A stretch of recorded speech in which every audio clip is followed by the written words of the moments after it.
2004లో మీరు Maoist party తరపున మీరు ప్రతినిధిగా కూడా హాజరయ్యారు ఆ చర్చల్లో కూడా. అంటే ఆ రోజు చర్చల్లో పాల్గొనేటప్పుడు ఒకవేళ చర్చలు సఫలమైతే పరిస్థితి ఏమిటి, విఫలమైతే ఎలాంటి వ్యూహం ఉంటుంది అన్నది ముందుగానే మావోయిస్టులకు లేకపోయిందంట. చాలా స్పష్టంగా తెలుసు.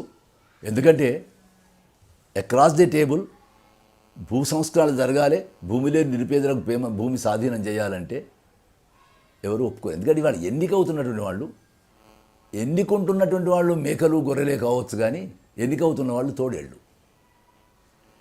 ఈ తోడేళ్ళు ఎన్నికైన తర్వాత ఈ మేకలను గొర్రెలను తినకుండా ఉంటాయని అనుకోవడానికి వీల్లేదు. తేడా అలా ఏమిటంటే వీళ్ళు మేకలు గొర్రెలు కాదు, వీళ్ళు మనుషులు.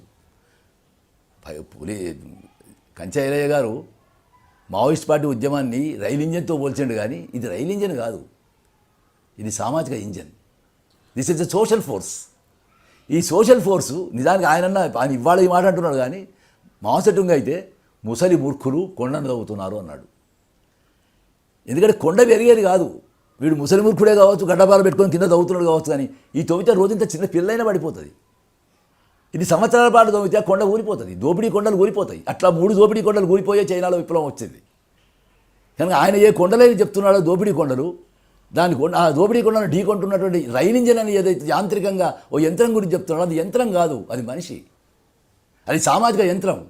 ఆ సామాజిక యంత్రం ఈ దోపిడీ కొండలను కూరుస్తుంది, అది జరుగు తీరుతుంది. 2004లో చర్చలు విఫలమైతే భూ సంస్కరణ జరగవనేది తెలుసు, ప్రజాస్వామిక హక్కుల పరిరక్షణ జరగవని తెలుసు, 2వ విడతలో ఉండే అంతకంటే ముఖ్యమైనటువంటి స్వావలంబన కార్యక్రమం అసలేమలు కాదని తెలుసు. ఈ ప్రభుత్వాలు అమలు చేయలేవు. కానీ ఆనాడు ఉండే పరిస్థితుల్లో ప్రజలు ఒక రెసిప్ కోరుకున్నారు, ఒక విరామం కోరుకున్నారు. ప్రజాస్వామ్యవాదులది పెద్ద ఒత్తిడి ఉన్నది చర్చలు జరపాలని. మీడియా నుంచి చాలా ఒత్తిడి ఉన్నది. మీడియా సర్వే చేస్తే 100% విచిత్రం ఏంటంటే, మీడియా సర్వే చేస్తే రామచంద్రమూర్తి గారు సర్వే చేయించారు.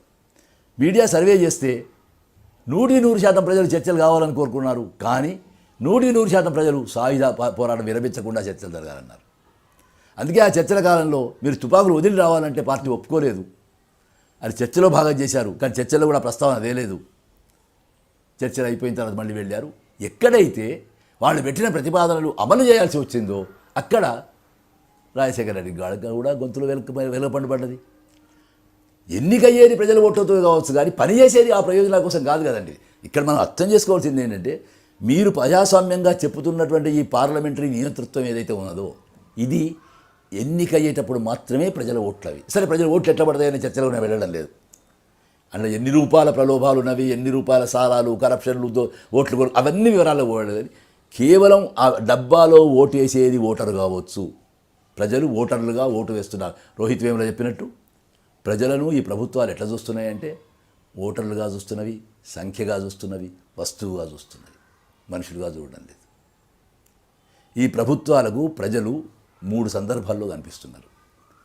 ఎన్నికల సమయంలో ఓటర్లుగా కనిపిస్తున్నారు, డబ్బు పంచడం చేయడం ఎటువంటి ప్రయోజనాలకు రాయితీలు ఇచ్చే క్రమంలో సంఖ్యగా కనిపిస్తున్నారు, అమ్మడం కొనుక్కునేటువంటి పద్ధతిలో సరుకుగా కనిపిస్తున్నారు.